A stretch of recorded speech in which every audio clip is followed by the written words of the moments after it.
What's going on, everyone? So, drastic times calls for drastic measures. And I do think the Lakers need to start getting a little more creative, right? Doing some drastic measures, right? Problem is, like, JJ Redick has lost entire trust in his bench. It's very clear. And look, I don't blame him. Guys aren't showing up. Right? I know people want him to play Dalton Connect and stuff like that. Like, unless Dalton Connect comes in and shoots the lights out, which, look, is a very real possibility. But he hasn't, it's not been a consistent thing, right, all season long. He's had stretches. He's had little runs where he's came out and, gave you, 5 threes or whatever. But you also got to keep in mind, he's literally our worst defensive player by every metric.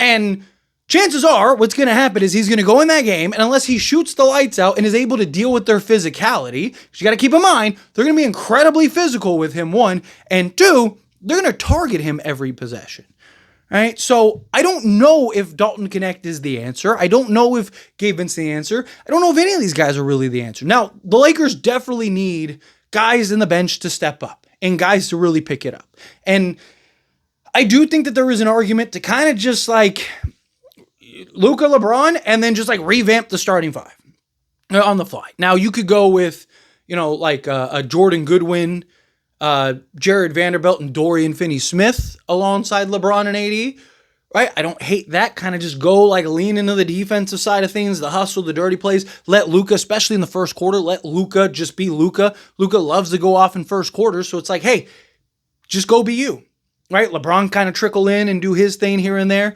Right? You would need Dorian Finney-Smith and Jordan Goodwin to knock down the three ball, but if you could do that, you could leave Rui in the starting five if you wanted to, and just take out Reeves and Jackson Hayes, right? And just go with Vando and Doe, and go Luka, Vando, Doe, Rui, and LeBron. And then now you at least have the floor spacing with Rui, LeBron, and Doe. And then now Jared Vanderbilt can kind of be your dunker spot that Jackson Hayes would be in, right? That could be a possibility. That could be some potential there. I do think the desperate times call for desperate measures. But another way to kind of look at this is, if you're JJ, do you do anything yet, or do you wait? And what I mean by that, before people go yes, you have to change everything, right? Lakers at home are probably going to be better, right? Reeves are probably better, Rui, Doe, right? Jordan Goodwin, Gabe Vincent, players usually play better at home because the crowd is in your favor. There's not as much pressure. I think the Lakers just in general will be better at home than they will be in Minnesota. So if you're the Lakers, do you, or JJ Redick, that is, do you kind of leave things as is? I think Jackson Hayes, he's null and void. I don't think Jackson Hayes is going to see the basketball court the rest of the way. I think he's essentially just unplayable this series. Maybe a couple spots, but I think for the most part, I think that changes. So maybe you change the starting five into just Doe. So you leave basically what the fourth quarter five was, which was, Luka, Austin Reeves, Dorian Finney-Smith, LeBron, and Rui. Okay, fine. If you want to do that, that's fine. Do you kind of just go with that and then just leave it, right? And then game 6, you make the real drastic changes. Now Austin Reeves comes off the bench, and now you bring in Jared Vanderbilt, and you just throw that wrench into game 6. I don't hate that idea. I actually think that might be the best approach, right? Trust that your guys are going to show up in game 5, right? Now you could ask, what happens if they don't show up in game 5? Well, you're losing the series regardless, right? Guys are either going to show up or they're not at all, right? So my hope is just trust that they'll show up at home, and then you're going to go into game 6. Minnesota's going to have the expectation of okay, this is clearly their 5. This is what they're going to go with, right? And they're going to have their game plan and execution. But then if you just all of a sudden change all that, and now Jordan Goodwin's starting, and this guy, and Vando's starting, and you bring Rui and Reeves off the bench, and now they're wait, well, what is happening here, right? Now they have to recalibrate. Now they have to make changes, and that little adjustment, that little change might be enough to throw them off. And then you kind of see, okay, well, what were the best versions in game 5 and 6, assuming that you win game 6? What were the best versions of that? And then now you can make that accordingly going into game 7, in which, at that point, I think you ride your best players. I think you just kind of go with your 7 or 8 guys and just ride them for, 37 minutes a night, right, for this game. Because then at that point, it's do or die, right? Which I think what'll happen is I think the Lakers win game 5, lose game 6, right? But if the Lakers go to game 7, I think that they win it. Right? I think Minnesota has to beat them in games 5 or 6. If not, I think Lakers win game 7. I trust LeBron and Luka to get you through game 7. The problem is that even if you do that, like, Lakers are probably going to be so gassed, so beat, so tired. LeBron and Luka are essentially on one leg at that point that I don't even know if you might just get ran through by the Warriors, right? Like, that might just end up happening. But nonetheless, I think that that's probably the best approach. I think you just kind of go with, like, kind of keep things as is without Jackson Hayes, right?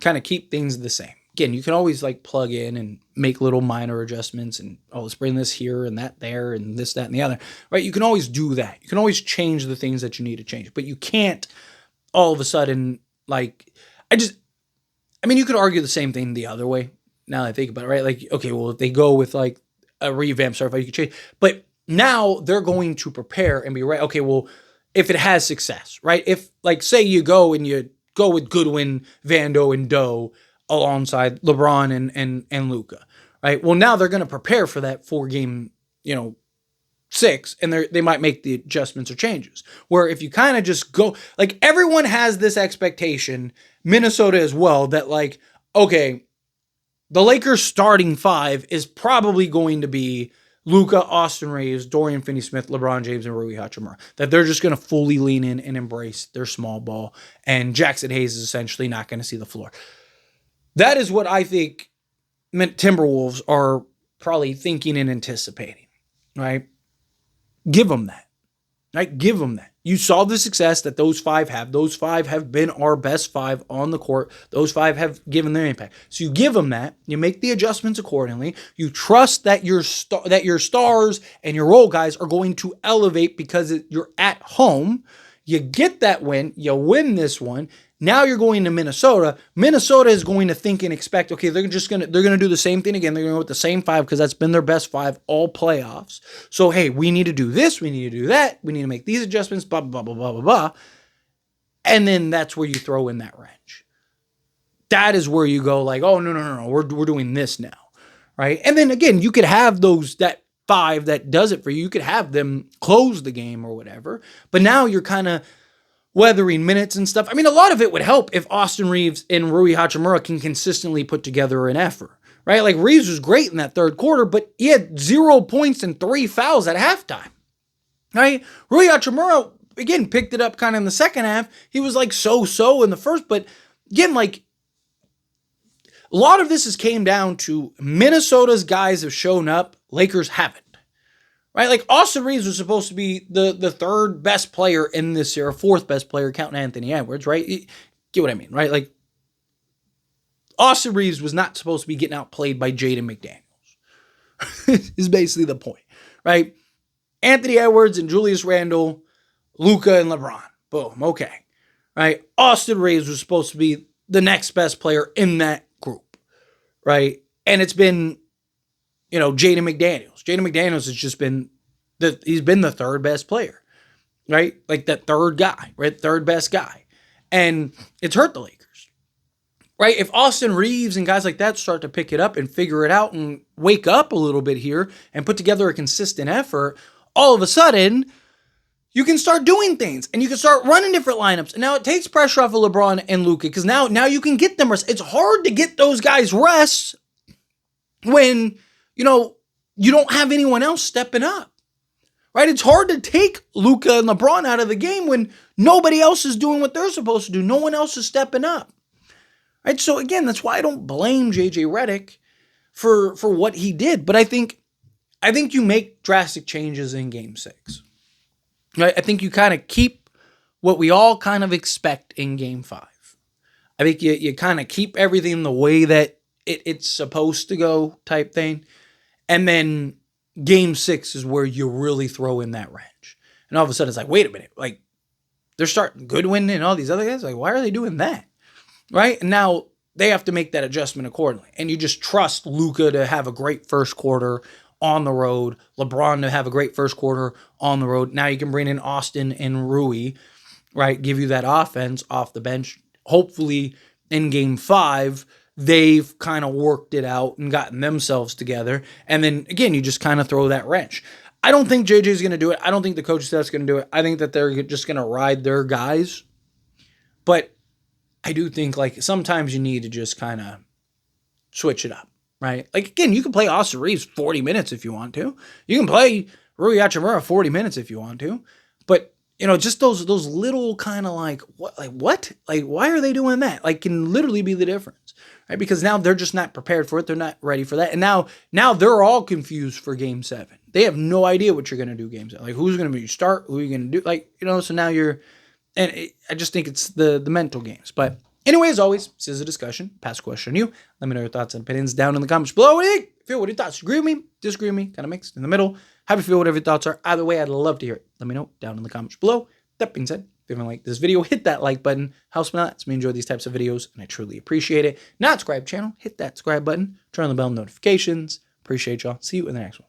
Thank you.